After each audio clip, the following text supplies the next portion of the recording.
이번 주간에 한국에서는 큰 뉴스들이 많이 있었는데요. 그중에 특별히 우리의 가슴을 아프게 했던 소식 중 하나는 세월호 수색이 종료되는 것에 대한 발표였을 것입니다. 벌써 200일이 넘게 지나서 우리에게는 까마득하기도 하고 가물거리기도 하는데 210여 일 된 어간에 아직까지도 찾지 못한 9명의 실종자 가족들이 이제는 수색을 그만하셔도 됩니다라는 기자회견을 했어요.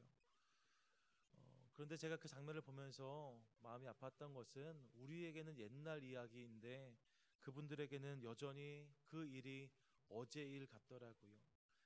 눈물을 흘리면서 아파하는 모습을 보면서 또 돌아오지 못할 아이들임에도 불구하고 바다를 향해서 힘껏 이름을 부르고 그 발걸음 뛰지 못하는 모습을 보면서 이것이 부모의 마음이고 부모의 모습이구나 하는 생각을 한번 해보게 되었습니다.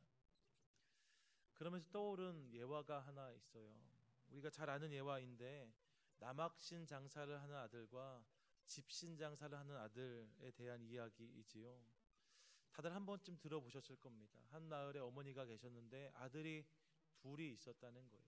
근데 큰아들은 남학신 장사를, 둘째 아들은 집신 장사를 하였다는 거지요. 그렇게 아들 둘이 장사를 열심히 하는데 어머니의 얼굴이 늘 밝지가 않은 거예요. 이웃 사람이 왜 이렇게 근심이 있냐고, 맨날 표정이 그렇게 어둡냐고 물어봤다는 거죠. 그랬더니 이 어머니 하는 이야기가 볕이 나면 남학신을 파는 아들이 장사가 안 될 것이고 비가 오면 집신 파는 아들 장사가 안 될 테니까 늘 마음이 편치 않다고 이야기했다는 거예요. 그 이야기를 듣고 그 옆에 있던 사람이 그 생각 바꿔보라고, 볕이 나면 집신 장사를 하는 아들을, 비가 오면 남학신 장사하는 아들을 생각하면 마음이 좋아질 거다 했다는 거지요. 물론 일리가 있는 말입니다. 그런데 여러분, 이 이야기의 끝이, 그래서 이 이야기를 들은 그 어머니가 행복해졌다는 것으로, 그 이야기를 듣고 나서는 볕 드는 날, 비 오는 날 상관없이 싱글벙글 하더라, 이것으로 그 이야기가 과연 끝날까요? 전 그러지 않을 것 같습니다. 제 생각에는 그 어머니가 이 이야기를 들었지만 그럼에도 불구하고 어머니의 표정은 여전히 어두웠을 거예요. 여전히 볕이 나면 남학신 장사 아들이 걱정이 되고 비가 오면 집신 장사를 하는 아들이 걱정되었을 것입니다. 왜냐하면 이것이 바로 어머니의 마음이기 때문에 그래요. 머리로 이해된다고 해도 마음이 따라가지 않는 것, 늘 연약하고 부족한 아들을, 또 자녀를 향하는 것, 이것이 어머니의 마음이고 부모의 마음이라는 거지요. 바로 이런 부모의 마음을 보여주는 말씀이 탕자의 비유란 제목으로 우리에게 잘 알려져 있는 오늘의 본문입니다. 이 본문에서 우리는 다시 한번 부모의 마음, 아비의 마음을 만나게 돼요. 잘 아시는 이야기지만 다시 한번 본문을 되짚어 보자면 한 아버지에게 두 아들이 있었다는 것입니다. 그런데 둘째 아들이 이 아버지에게 무엇을 요구합니까? 누가복음 15장 12절을 보면 그 아들이 아버지에게 와서 당신의 재산 중 내게 돌아올 분깃을 달라고 요청합니다. 내게 돌아올 분깃이란 말이 근사해 보이지만 사실은 내가 상속받을 유산을 달라는 거예요. 지금도 마찬가지이지만 과거 이스라엘의 시대적인 배경 속에서 아버지가 멀쩡히 살아계시는데 그 아버지에게 유산을 요구한다? 사실 좀 납득하기 어려운 일이었을 것입니다. 그런데 지금 바로 그 둘째 아들이 이것을 요구하고 있다는 거예요. 뿐만 아니라 이 말도 안 되는 요구를 그 아버지가 들어주니까 13절을 보면 그 후 며칠이 안 되어 재물을 다 모아가지고 먼 나라로 떠났다라고 성경은 기록하고 있습니다. 유산을 요구한 것도 말이 안 되는데 그 유산을 주었더니 그것을 다 처분해 버리고요, 그것을 돈으로 만들어서 아버지와 상관이 없는, 아버지 보지 않는 먼 곳으로 떠나버렸다는 거예요. 이쯤 되면 누구 말 맞다나 막 가자는 거지요. 말도 안 되는 상황이 벌어지고 있는 것입니다. 우리 옛말에 후레자식이라는 말이 있어요. 사전을 찾아보면 배운 데 없이 제풀로 막 헛되게 자라서 교양이나 버릇이 없는 사람을 낮잡아 이르는 말이 바로 그 단어입니다. 이 단어가 딱 어울리는 사람, 오늘 본문에 등장하는 두 번째 아들일 수 있다는 거예요. 유산을 요구하고 그 유산을 줬더니 다 정리해서 아버지 곁을 멀리 떠나버린 아들. 어떻게 이런 사람이 아들이라고 할 수 있을까요? 더불어 만약 우리에게 이런 아들이 있다면 여러분 어떻게 하시겠어요? 아마도 너무 화가 나겠지요. 이제는 없는 아들이다라고 생각할 수도 있습니다. 다시는 안 볼 거다라는 마음을 먹고 다짐하고 또 다짐할 수도 있을 거예요. 배은망덕한 놈이라고 저주를 퍼붓겠지요. 그리고 그렇게 둘째 아들을 심하게 욕한 뒤에 이제 그 아들 잊고 이후에는 잘 살 수 있겠지요. 아니요. 그게 그렇게 되지 않더라는 것이 오늘 성경의 말씀이에요. 성경을 보면 말도 안 되는 일을 아버지에게 했음에도 불구하고 이 아버지는 둘째 아들을 향한 사랑이 멈추지 않더라는 거지요. 아들이 서운하게 한 것, 아들 때문에 속상한 것, 이런 것 하나도 생각나지 않았답니다. 오로지 아들이 떠난 다음부터는 그 아들 걱정만 했다는 거예요. 어떤 부분에서 이것을 확인할 수 있습니까? 본문 20절에서 확인하게 돼요. 20절 말씀을 같이 한번 읽도록 하겠습니다. 함께 읽습니다. 시작. 이에 일어나서 아버지께로 돌아가니라. 아직도 거리가 먼데 아버지가 그를 보고 측은히 여겨 달려가 목을 안고 입을 맞추니. 아직도 거리가 먼데 아버지가 그에게 달려오더라는 거지요. 사실 여러분, 이 둘째 아들은 그렇게 가지고 떠난 재산을 다 탕진해 버렸어요. 생각이 그러니까 여러분, 그 돈 유지할 수 있었겠습니까? 얼마 안 돼서 허랑방탕하여 다 없앴다라고 성경은 기록하고 있습니다. 그렇게 많은 것을 가지고 떠났지만 모든 것을 다 잃어버리고 이제는 내려가서 더 이상 내려갈 곳이 없게 되었어요. 성경은 돼지 사료로 쓰이는 쥐엄 열매라도 먹고 싶어 했다라고 말씀하고 있잖아요. 정말 밑바닥까지 내려간 거예요. 그때 생각난 것이 있었는데 그것이 아버지의 집이었다는 거지요. 그래서 용기를 내어서 아버지 집을 향했다는 내용이 누가복음 15장 13절부터 20절까지의 본문의 내용이에요. 생각해 보세요. 지금 이 아들에게 있어서 의지할 곳은 아버지 집뿐입니다. 염치도 없지요. 면목도 없을 수 있습니다. 하지만 그래도 아버지 집밖에 없어요. 그래서 그 집만 바라보면서 가고 있는 거예요. 그렇다면 여러분, 상식적으로 누군가를 먼저 발견한다면 아버지가 아들을 먼저 발견하는 게 맞을까요? 아니면 아들이 아버지를 먼저 발견하는 것이 맞을까요? 지금 아들은 집만 보고 오고 있잖아요. 그러니까 아들이 아버지를 발견하는 것이 먼저가 되는 것, 이것이 당연한 일일 것 같습니다. 그런데 본문은 뭐라고 말씀하고 있어요? 아직도 거리가 먼데, 아직도 이 둘 사이의 거리가 멀리 떨어져 있었다는 거예요. 서로의 거리가 상당했던 것 같습니다. 아마도 이 아들이 지금 이 마을 어귀에 막 들어서기 시작했던 것 같아요. 어떻게 생각하면 잘 보지 않으면 저 사람이 누구인지 구별하기도 쉽지 않은 거리였던 것 같습니다. 그런데 여러분, 바로 그 거리에서 이 아들을 한눈에 알아본 사람이 있었다고 그래요. 집만을 바라보고 돌아오는 이 아들보다 먼저 그를 알아본 사람이 있었답니다. 그가 누구입니까? 그가 아버지예요. 우리는 이 사실을 볼 때 아버지가 아들이 떠난 그날부터 줄곧 이 마을 어귀만을 바라보고 있었다는 사실을 유추해 볼 수 있습니다. 어쩌다 발견한 게 아니에요. 아침에 일어나서 해가 어두워질 때까지, 아무것도 보이지 않을 때까지 아버지는 늘 문 앞에 서서 마을 어귀를 바라보고 있었다는 거지요.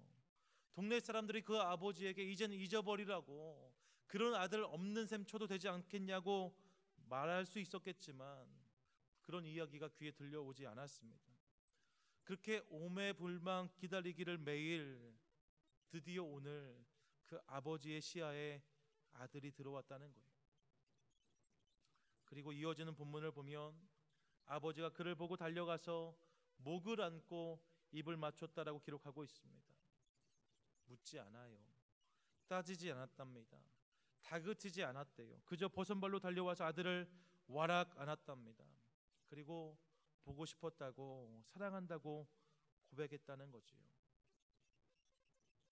사랑하는 여러분, 성경은 이 모습이 바로 아버지, 우리 모두의 아버지 하나님의 모습이라고 우리에게 말씀하고 있습니다.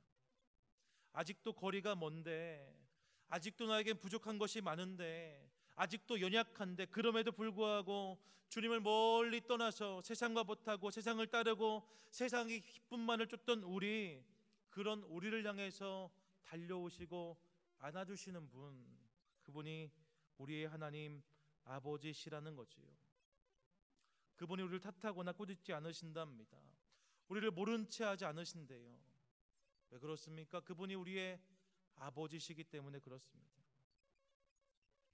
우리 하나님은 바로 이런 사랑으로 오늘 우리의 삶을 안아주시는 분이라는 거지요. 그 사랑으로 말미암아 우리는 주님의 자녀가 되었고 주님의 백성이 되었습니다.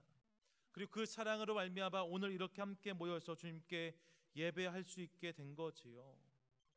사랑하는 여러분, 그렇게 혹 우리 가운데 그 아버지의 사랑이 느껴지지 않는 분이 계시다면 지금 이 시간, 이 순간 나에게 찾아와 안아주시는 아버지의 사랑을 당신의 것으로 경험할 수 있기를 간절히 소망합니다.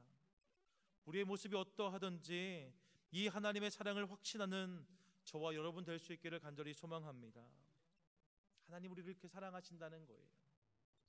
그런데 중요한 사실이 한 가지 있습니다. 그것은 오늘 본문의 말씀이 여기에서 끝나지 않더라는 거예요. 잃어버린 아들이 돌아왔고 아버지와의 관계가 회복되었는데 성경은 거기에서 말씀을 마치지 않고 25절을 이어가고 있습니다. 또 다른 이야기가 시작되고 있는 거지요. 바로 맏아들의 이야기입니다. 사실 오늘 본문을 담고 있는 누가복음 15장은 크게는 세 가지의 이야기를 담고 있어요.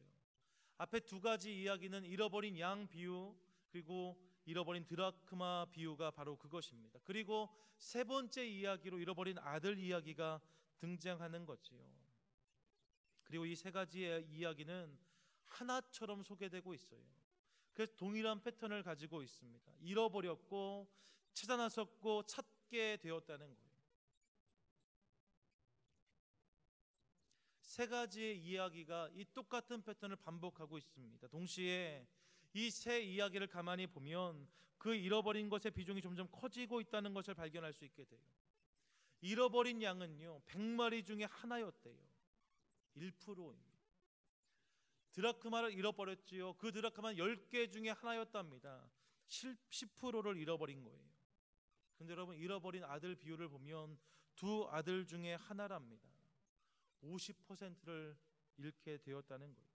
그러니까 누가복음 15장은 잃어버렸고 찾으러 나섰고 찾게 되었다는 이야기를 점점 더 심화시켜서 해가고 있다는 거예요. 그런데요, 이렇게 동일한 이야기가 진행되는데 세 번째 이야기에 와서 두 앞에 있는 두 이야기에는 있는데 세 번째 이야기에는 없는 중요한 요소가 한 가지 발견되게 됩니다. 그것이 무엇인가? 그것이 찾는 이예요. 잃어버린 양의 비유를 보면 이 양을 찾아 나선 목자가 있었다라고 말씀합니다. 잃어버린 드라크마 비유를 보면 그 드라크마를 찾으려고 애쓰는 여인이 등장합니다. 그런데 여러분, 정말로 중요한 아들을 잃어버린 비유에서는 이 아들을 찾아 나선 사람이 등장하지 않아요. 잃어버린 것의 가치, 잃어버린 것의 비중이 훨씬 커졌는데 그것을 찾아 나선 사람이 없더라는 거지요. 물론 아버지가 있었어요. 하지만 어떠한 이유에서였는지 모르겠으나 이 아버지는 아들을 찾아 나서지 못합니다. 대신 간절한 기다림으로 이 아들을 기다려요. 그러면 우리는 당연한 질문을 하나 떠올릴 수 있게 됩니다. 그것이 무엇이에요? 이 세 번째 이야기에서 잃어버린 아들을 찾아와야 될 사람이 누구냐는 거예요. 이 아들을 찾아서 아버지 앞에 데려올 사람이 누구였느냐? 이것이 당연하게 이어질 수 있는 질문이라는 거지요. 그런데 바로 이 질문을 하고 있는 우리에게 성경은 세 번째 이야기를 마치면서 25절에서 한 사람을 소개한다는 거예요. 그 사람이 누구입니까? 바로 맏아들이에요. 25절 말씀 같이 한번 읽어볼까요? 25절 같이 읽겠습니다. 시작. 맏아들은 밭에 있다가 돌아와 집에 가까이 왔을 때에 풍악과 춤추는 소리를 듣고, 25절부터 시작되는 이후의 말씀들은 어떻게 생각하면 필요가 없어 보이고 사족처럼 붙어있는 이야기 같은데, 여러분, 이 맏아들의 이야기는 바로 이러한 배경 속에서 등장하고 있다는 거지요. 왜일까요? 왜 예수님은 여기에 굳이 맏아들에 대한 이야기를 덧붙이고 계신 것일까? 이 질문에 우리가 떠올릴 수 있는 답은 하나입니다. 바로 우리가 찾고 있는 그 사람, 그가 바로 맏아들이라는 거예요. 동생을 찾아 나섰어야 하는 사람, 아버지가 그토록 기다리는 아들을 데려오기 위해서 애써야 했던 사람, 그가 누구입니까? 그가 바로 맏아들이었다는 거지요. 근데 그 아들이 그 일을 하지 않았다는 거예요. 동생을 찾아 나서는 것에 마음이 있지 않았답니다. 아침부터 밤늦게까지 아버지는 문에 서서 아들을 바라보는데, 문 어기만 바라보는데, 넋이 나가 사람처럼 그렇게 서 있는데, 이 아들은요 매일 밭으로만 나갔대요. 그 아버지의 마음을 헤아리려고 하지 않았답니다. 왜 그렇습니까? 몸은 집에 있지만 마음으로 아버지를 헤아리지 못했다는 거예요. 아버지의 마음, 아버지의 눈이 지금 어디를 향하는지에 관심이 없었다는 거지요. 이것이 바로 맏아들이 범한 우라고 성경은 우리에게 보여주고 있습니다. 사랑하는 여러분, 그렇다면 오늘 본문이 말씀하고 있는 이 맏아들이 누구일까요? 아버지 집에 머무는 자, 아버지와 함께 있다고 생각하는 자, 먼저 복음을 받아들였고 그래서 주님을 아버지라고 부르는 자.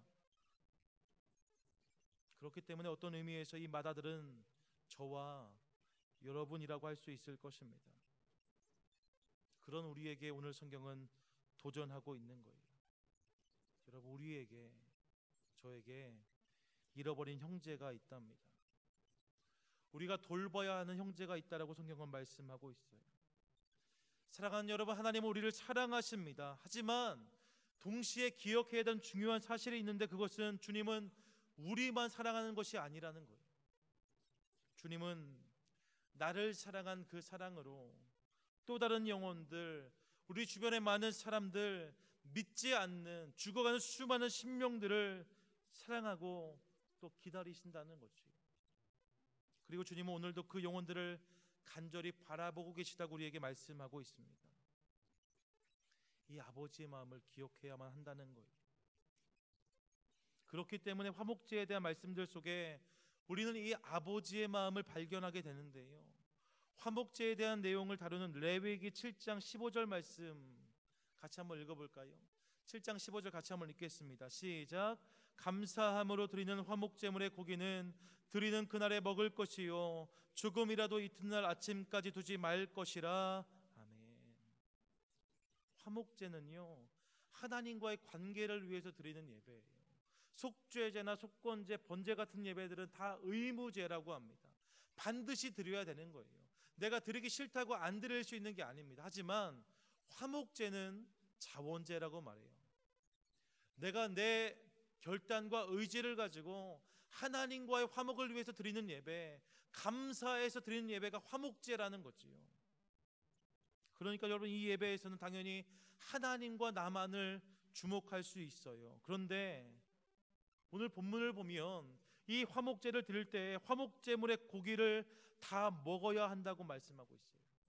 다른 예배들은요 다 제물을 태워버립니다. 아니면 일부를 남기지요. 하지만 이 일부는 제사장의 몫이라고 성경은 말씀하고 있어요. 그런데 여러분, 화목제, 하나님과의 관계를 위해 드리는 이 예배에서 드려진 제물은 제물을 드린 사람이 그 제물의 앞다리 한 짝과 가슴살을 제외한 나머지 고기는 다 가져갔다는 거예요.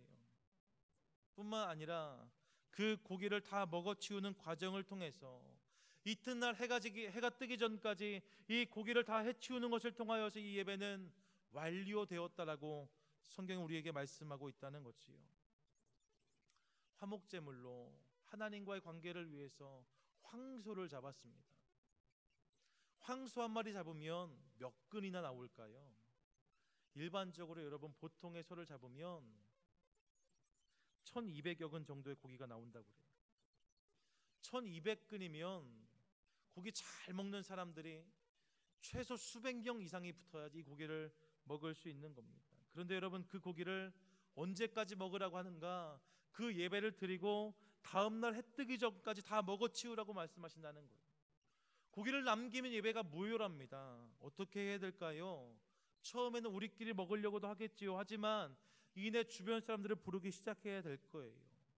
나하고 좀 서먹한 사람들도 불러야 될 것입니다. 조금 더 가면 나하고 좀 많이 관계가 안 좋은 사람, 혹은 원수가 되었던 사람까지도 불러야 될지 모릅니다. 왜요? 고기가 남으면 이 예배는 무효거든요. 마지막에 가서는 길거리에서 구걸하는 사람들까지 다 불러 모아와야만 이 고기가 동났을 것입니다. 결국 주변에 헐벗은 사람들까지 다 초대하여 돌보고 그들을 배부르게 할 때에 이 예배는 연락되었다는 거예요. 이것을 통해서 깨닫게 되는 것이 무엇입니까? 주님은 하나님과의 관계를 돈독히 하려는 나에게 우리 주변을 돌아보라고 말씀하신다는 거예요. 마태복음 5장 23절과 24절에서 보면 이렇게 말씀합니다. 제가 읽어드릴게요. 그러므로 예물을 제단에 드리려다가 거기에서 내 형제에게 원망 들을 만한 일이 있는 것이 생각나거든 예물을 제단 앞에 두고 먼저 가서 형제와 화목하고 그 후에 와서 예물을 드리라. 감사 예배를 드릴 때에, 화목 제물을 드릴 때에 형제가 생각나거든 이라고 말씀하고 있어요. 우리가 일반적으로 생각할 때에 예배만큼 중요한 게 어디 있겠습니까? 하나님께 드리는 예배가 가장 중요한 거잖아요. 그런데 여러분, 예배를 드리려다가 형제가 생각나면요, 그 일을 먼저 하라고 말씀하고 있어요. 그 형제에게 가서 화목해지라고 말씀하고 있습니다. 원망 들을 만한 것, 서운하게 한 것, 미안한 것, 그 모든 것들을 풀어낼 때에, 그들을 돌보고 살필 때에 그 예배를 연락하시겠다고 말씀하신다는 거지요. 사랑하는 여러분, 이 말씀이 지금 저와 여러분 우리를 향하고 있다는 것을 기억하시기 바랍니다. 그리고 그렇기 때문에 이 말씀 앞에서 먼저 아들 되고, 먼저 자녀 되고, 먼저 주의 백성 된, 그래서 지금 이렇게 예배하고 있는 우리 주변을 돌아볼 수 있기를 간절히 소망합니다. 우리 주변에 잃어버린 형제들, 하나님이 지금 애타게 기다리는 영혼들, 그들을 바라볼 수 있어야 한다는 거지. 내가 감사하는 것도 중요하지만 우리 주변에 감사하지 못할 사람들을 기억하는 것, 내가 예배하는 것도 중요하지만 우리 주변에 예배하지 않거나 예배하지 못하는 사람들을 기억하는 것, 내가 기뻐하는 것도 중요하지만 기뻐할 수 없는 자들을 기억하는 것, 이것이 중요하다는 것을 인정해야만 한다는 거예요. 동생을 찾는 일에 관심이 없고 그 아들을 기다리는 아버지 마음에는 관심이 없고 밭에만 나가며 아버지 집에 있다는 것에만 만족하고 있다면, 그리고 돌아온 동생을 인하여서 불평하고 불만하고 있다면, 여러분, 그것은 옳지 않은 거다라고 성경은 우리에게 말씀하고 있습니다. 우리가 아버지의 마음을 깨닫고 그 마음에 참여하게 될 때에 아버지는 우리를 통해서 웃으시고 우리는 아버지의 마음을 시원케 하는 자녀가 된다는 거예요. 그 마음이 있을 때에 비로소 우리는 아버지의 마음에 참여하는 주님의 자녀가 되는 것을 믿으시기 바랍니다.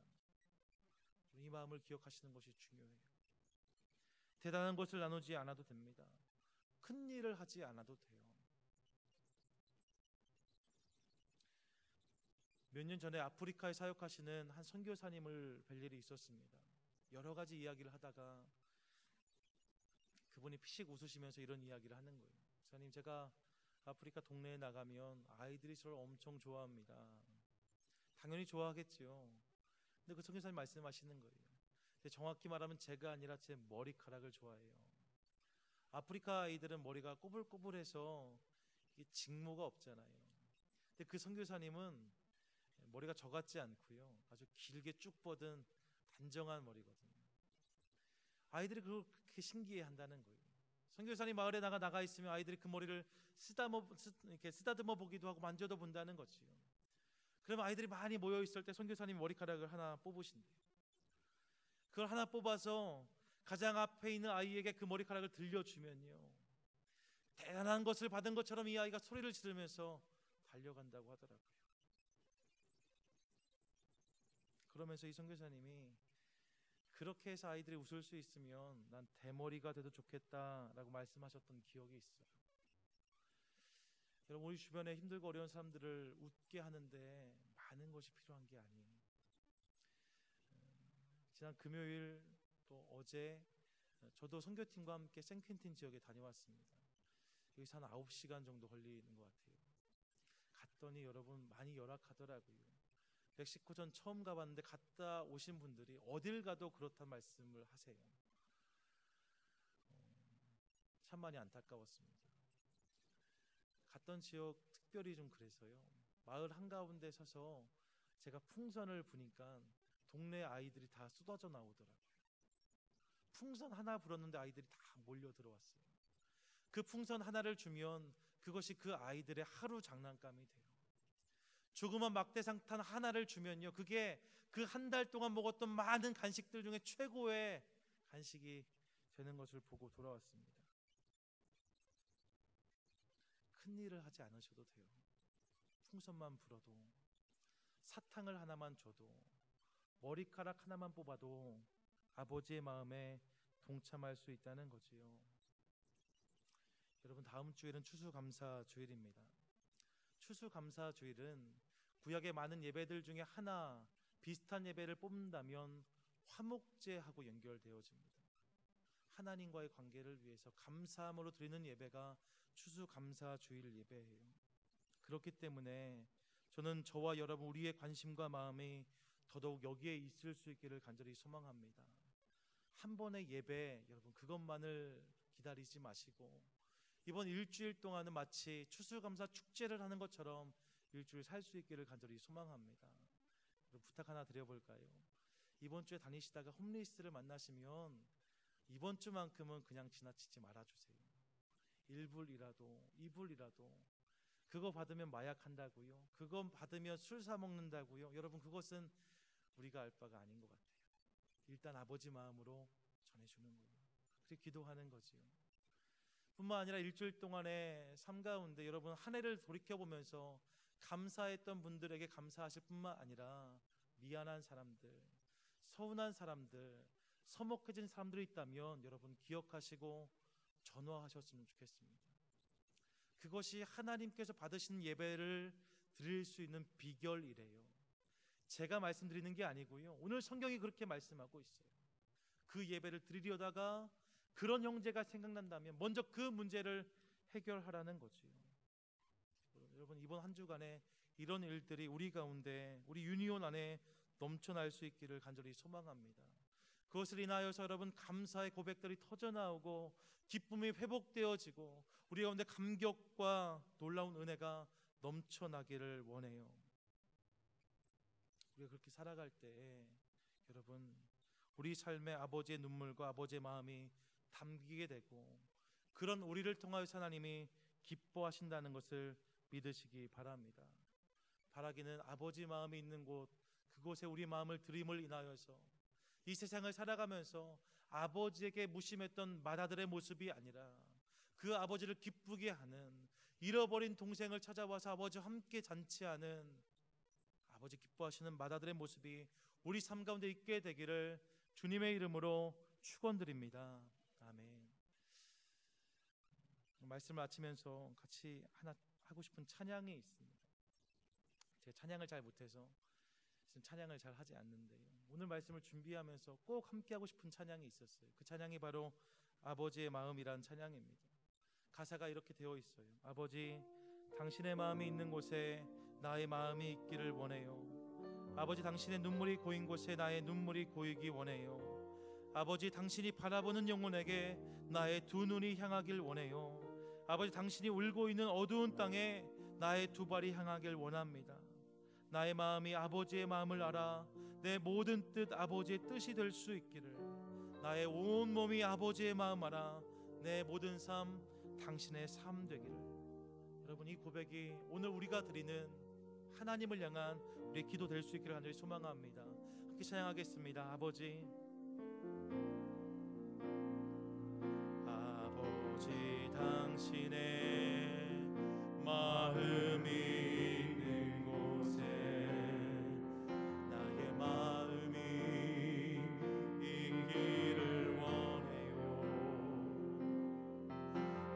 아버지, 당신의 눈물이 고인 곳에 나의 눈물이 고이길 원해요. 아버지, 당신이 바라보는 영혼에게 나의 두 눈이 향하길 원해요.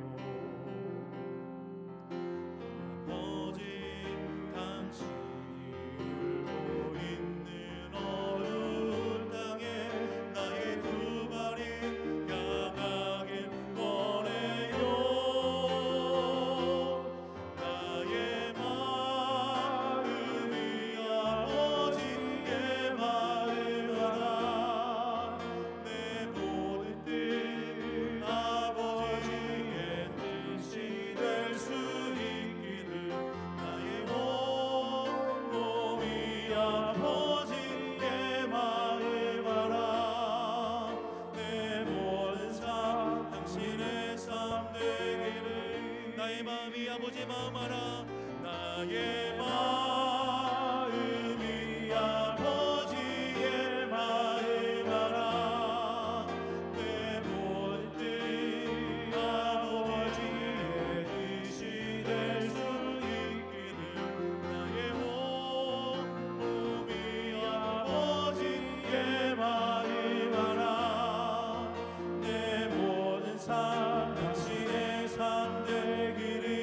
내 모든 삶 당신의 삶 되기를. 내 모든 삶 당신의 삶 되기를. 하나님, 이 고백이 우리의 삶의 고백 되기를 원합니다.